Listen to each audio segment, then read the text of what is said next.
Bonjour à tous, vous êtes nombreux à m'avoir posé des questions sur la SCP, la stimulation cérébrale profonde, opération du cerveau dont j'ai pu bénéficier en avril 2017. Donc aujourd'hui, j'espère pouvoir répondre à vos questions.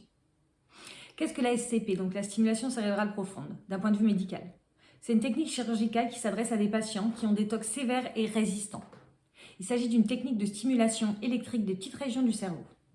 En ce qui me concerne, le 4 avril 2017, 2 électrodes ont été implantées sous anesthésie générale dans la région de mon cerveau que l'on cherchait à stimuler. Le neurochirurgien a rasé simplement l'endroit où ont été implantées les électrodes. Les électrodes ont été reliées à un stimulateur électrique qui est implanté dans mon abdomen.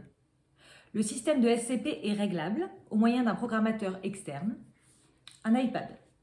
En 2021, nous sommes environ 120 à avoir été opérés en France pour des TOC sévères et résistants qui est encore au stade de protocole de recherche. Comment se déroulait l'étude? Dans un premier temps, 2 à 3 mois avant l'intervention chirurgicale, mon psychiatre a évalué précisément tous les aspects de mes TOC à l'aide de différents tests et vérifié que je répondais à tous les critères d'éligibilité de l'essai. J'ai ensuite vu un psychiatre indépendant à l'étude afin de valider mon éventuelle participation.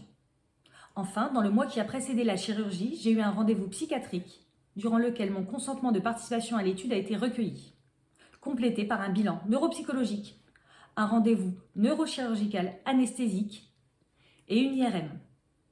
C'est à ce moment que, par tirage au sort, la cible stimulée, c'est-à-dire le striatum ventral ou le noyau sous-thalamique, a été défini.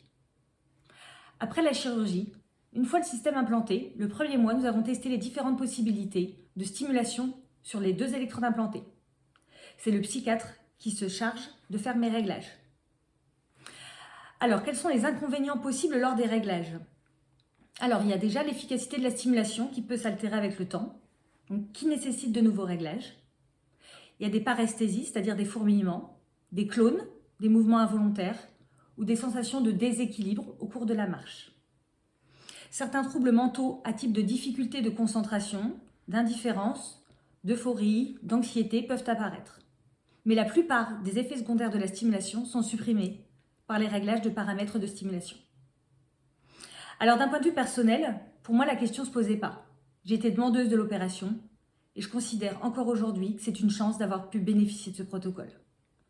Je me disais que de toute manière, rien ne serait pire que ma vie depuis 30 ans. Par contre, je précise que cette opération n'est pas magique. J'en ai conscience et j'en avais conscience et je voulais absolument avoir recours à cette opération pour ne pas avoir de regrets.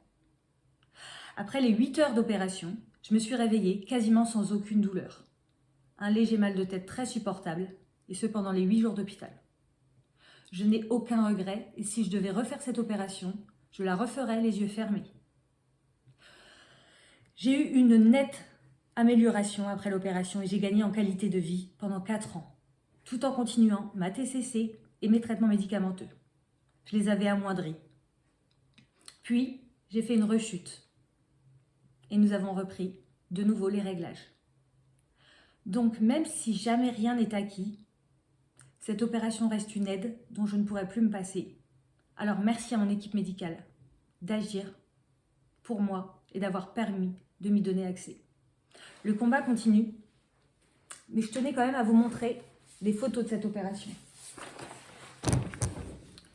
Voilà à quoi je ressemblais le lendemain de l'opération.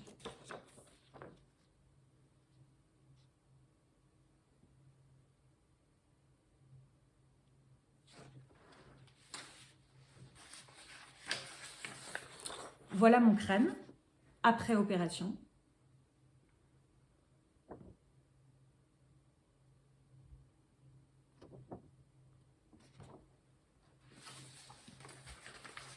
Et le voilà maintenant.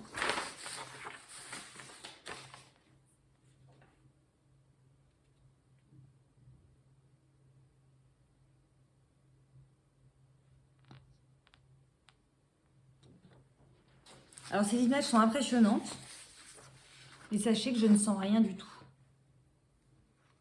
Voilà les 2 électrodes qui sont implantées à vie dans mon cerveau.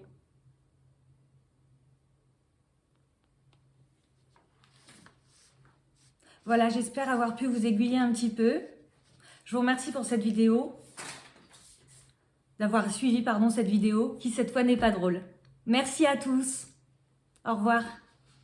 Je vous embrasse.